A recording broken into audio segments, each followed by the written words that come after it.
Good morning, Good Davina. Good to see morning. you. How are you? It's great to be back at the festival. It is, isn't it? I mean, I'm delighted to be here. It's Tuesday morning. We've got a whole range of things that are taking place across the day. And I've just had a fantastic Instagram live session with Kevri talking about her research on air pollution, which was just fantastic to hear. It's incredible work that she's doing.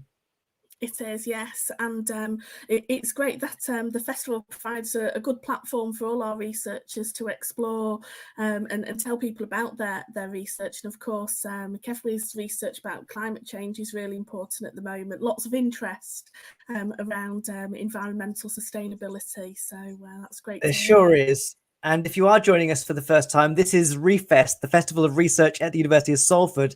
And we have things happening all week up until, I think Friday is our final day, isn't it, Davina? It is, and speaking of environmental sustainability, we end on that on Friday. So we have our virtual Research in the Park taking place, and that day is dedicated to all things environmental and also basically around conservation, and we look at different pieces of research right across all the different disciplines there. Yes, and if you are new to the university, we have a huge range of activities taking place from all different subjects across the university. And I think what's been really enjoyable for me, Davina, so far is just meeting, especially PGRs that I've not met before and hearing about their research. They're such fantastic ambassadors for the university, really engaged, really thoughtful, and all of them really keen to make an impact beyond academia with their research. Yes, absolutely. And I think one of the critical things about PGRs is they contribute so largely to the research landscape, particularly at Salford, but right across the wider research landscape. So it's really good to give them that platform. And today we'll be looking at cafe research. That's what we've got taking place today. And we kick off all around PGR, what PGR life is like and how to access PGR. So if you're thinking about potentially going into doctoral research, we've got a session this morning about that. And then looking at the wider researcher community, sometimes on the fringe, but still an essential part of academia. So we have a talk around the technician's contribution as part of the technician's commitment, and we've got an invited speaker from the Midlands Innovation Unit to come and tell us about what they're doing and share their practice. And then later on at lunchtime, we have a presentation by the AI Foundry, talking about the connections between research and industry and how we can make those connections and support those connections moving forward. So cafe research, we're talking living, breathing, all about research, but focus on the periphery as well as what we know centrally to be research. So it's a great way to shine a spotlight on those activities as well.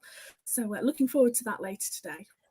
That's really interesting. I think it's such an important thing to get across, that research doesn't happen with just a sort of individual academic researcher sitting but in front of a computer screen. It's such a collaborative process and a really, I think, a challenging journey. I think from the beginning of doing a PhD and coming to terms with your subject to then building the different sort of portfolio of skills that you need to succeed. And in order for your research to reach people in a way that helps them know how to respond to it, it's a really complex process to being effective as a researcher, I think. It is, and we have had a particular focus on developing those skills. So if you attended Spark, we had some really excellent sessions on how we manage data. Of course, big data is a big question these days, and we talked about it on how we manage that within a research setting as the research progresses, but the wider dissemination. And also we have a series of workshops taking place tomorrow by our doctoral students. So we're calling it the Doctoral Summer School, and we focus on some of those very particular skills. So the talks that we have, we're looking at data in a COVID setting. We've had lots of questions from the public and researchers alike. How do we navigate the data? And it can be confusing, there can be mixed messages. So we're looking at how we can bring through those techniques for accurate data analysis and communicate those in efficient ways. And then we're we're also looking at qualitative data, which is really important.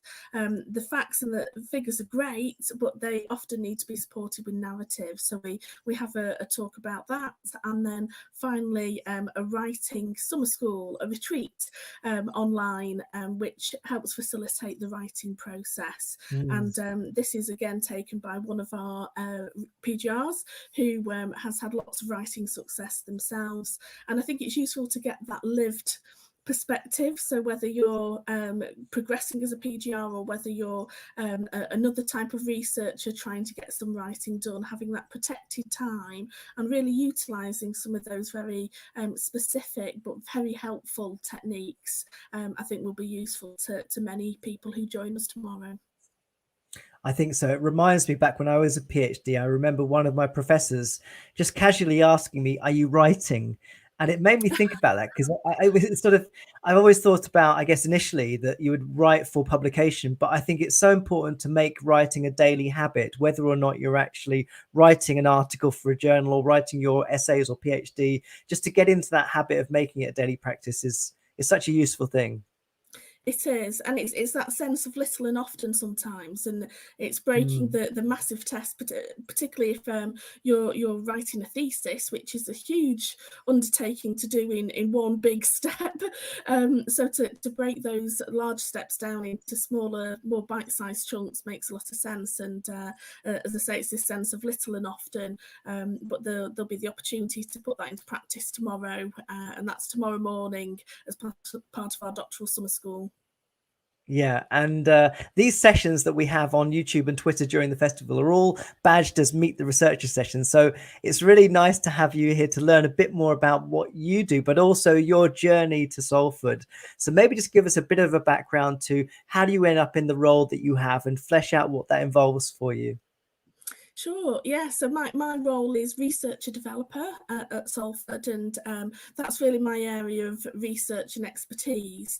As you can probably see behind me, I have a couple of pull-up banners, and these are focused on confidence, so confidence and leadership, and a book that I wrote called Ketchup, which is all about developing confidence. The idea being, like a condiment, like ketchup, it enhances what's already there. So my area of research and interest is all around developing confidence, and I've been within a higher education setting now for almost 20 years, which is quite scary when I say it like that. But my role has always been supporting researchers at different levels, and that's where my area of interest is.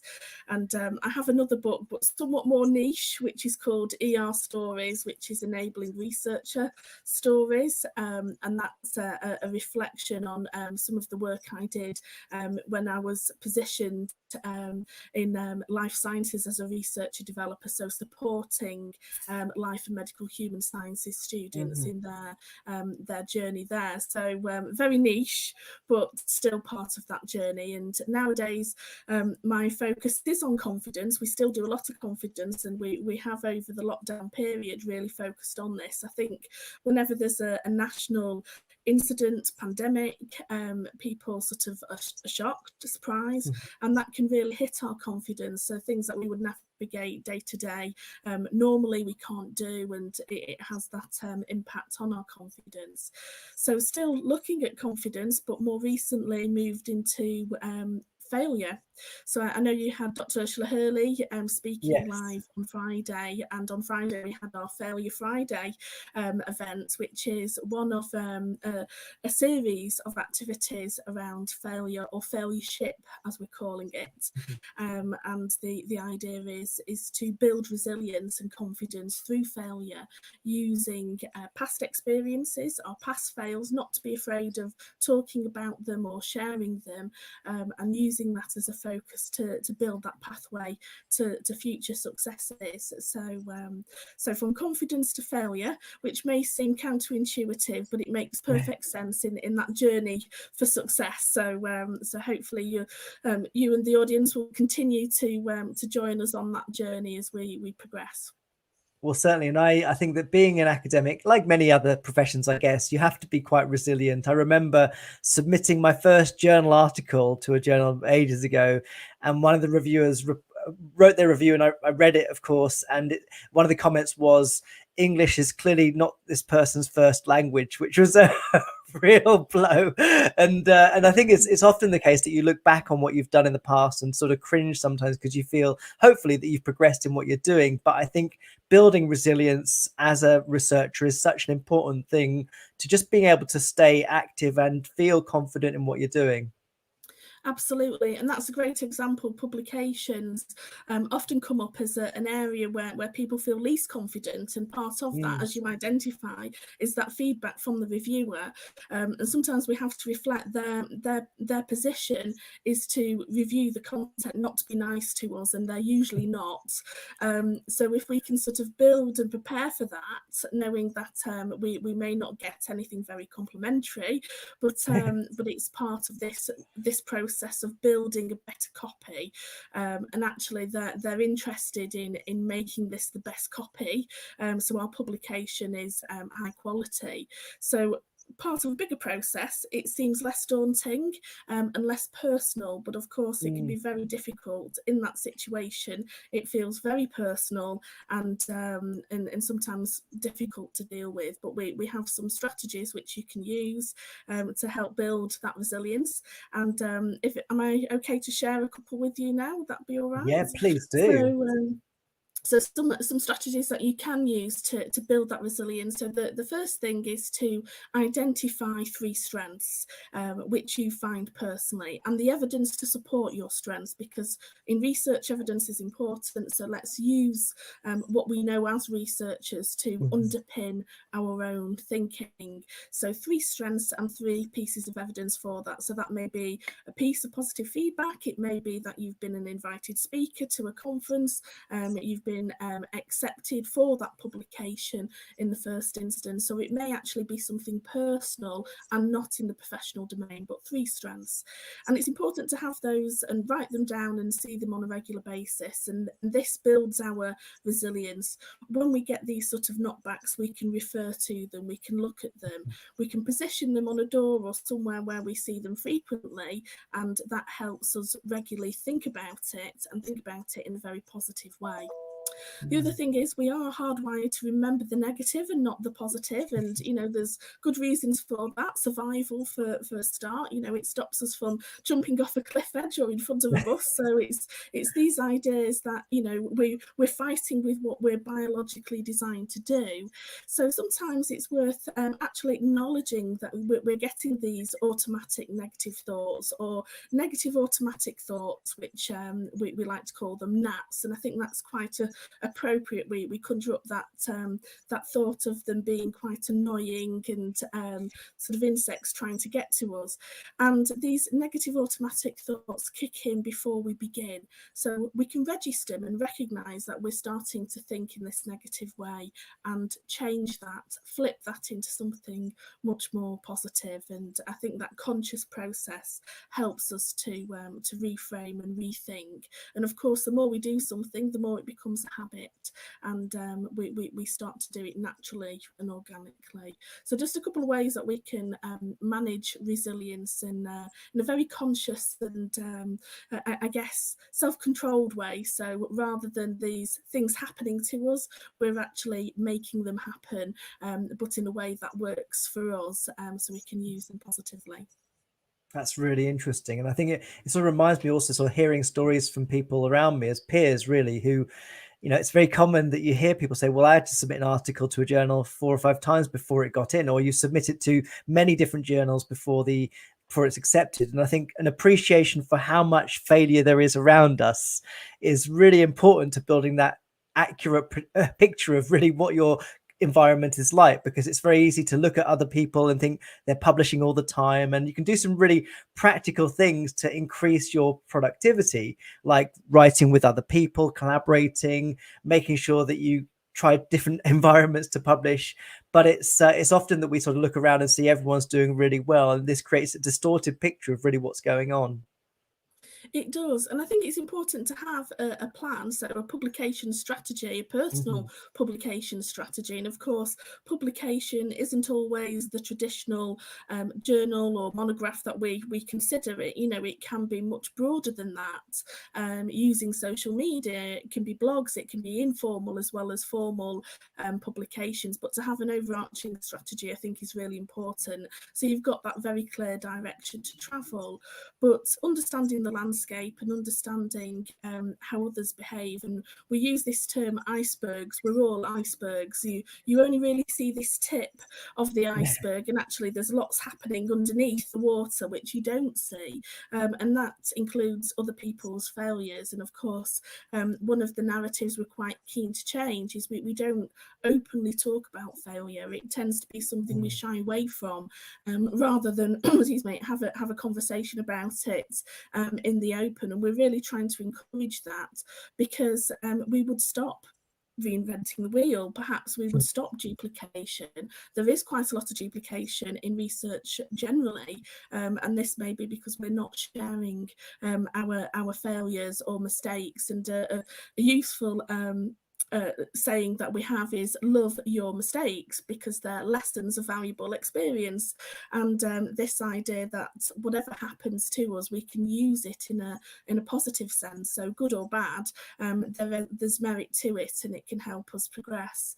So we're really trying to encourage this open conversation, and we've begun that through things like Failure Friday, and we had Ruby Wax OBE come and talk as part of our Spark activity. And Ruby also talked about her failure, which is really good. She now works a lot within the mental health environment. And if you think about mental health, 10, 20 years ago, we didn't have open conversations about it, but we do now. And of course, the catalyst for even more conversations has been COVID and the lockdown period. So I think it is possible to have these open conversations, and we're just on the start of that journey. And you never know, in 10 years, 20 years time, we may be having more open conversations about failure in the same way we do about other things. So that would be great to see if that does happen.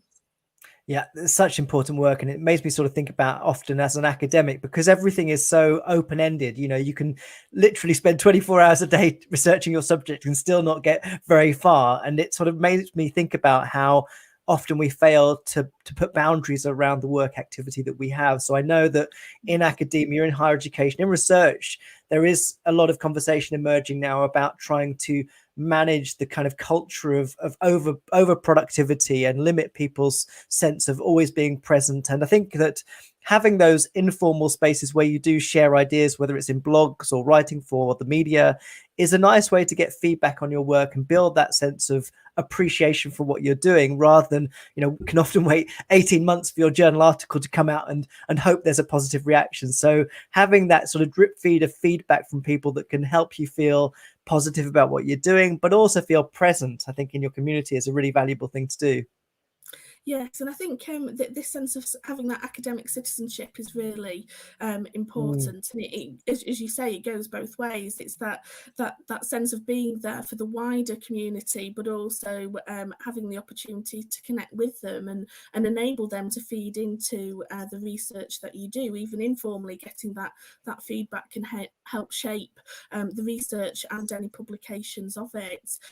So it's really important to have those connections, and I think we've started to value those more and more during the lockdown period. But of course, you know, the mental health agenda and how we perhaps overwork, and it sort of bleeds into other areas of our life, has become under the spotlight. And I think we should start to consider how we work in different ways, so that we have a better balance between work life and home life, and other commitments. And it's not always a case of having to work hard, or this idea of presenteeism.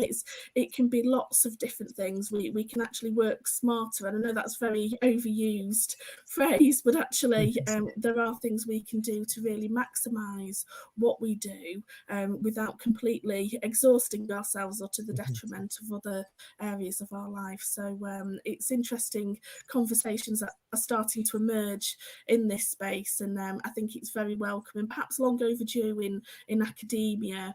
I think these conversations have already started in other industries and areas, and but of course, you know, there's lots of other things that contribute to academia. You know, academics do what they do often because they love it, not necessarily just for the same motivations as going to work or having a professional career. So the boundaries sometimes become a little bit blurred in those areas, but it's great that those conversations are happening now. It sure is. And it's great that we have you to help us along this way. So thank you so much for being here and sharing your insights, and for just generally supporting people at Salford University in their development. It's such a valuable thing to have this appreciation for the complexity of being a researcher, but also those crucial steps towards building confidence and resilience along the way. And I look forward to seeing the rest of the festival unfold. We've got another 3 or 4 days really left. It's all going really well, I think. It is. It's going really well, and we've got lots happening. So we will post in the chat, and it's just going across the screen now, the link to what's happening the next few days. So today we've got some great practice-based research performances, cafe research, as I mentioned earlier. Tomorrow our summer school and living library. So do book out, pun intended, with our academics some time. We've got poetry, politics, and I believe we've got one of our books being interviewed tomorrow. So so that's great, and I look forward to seeing them there, and hopefully other people will join us too. Fantastic. Well, it's great to see you, Davina. No doubt we'll see each other again before the end of the festival. So have a great day and take care. Thanks. See you again. Bye. Bye.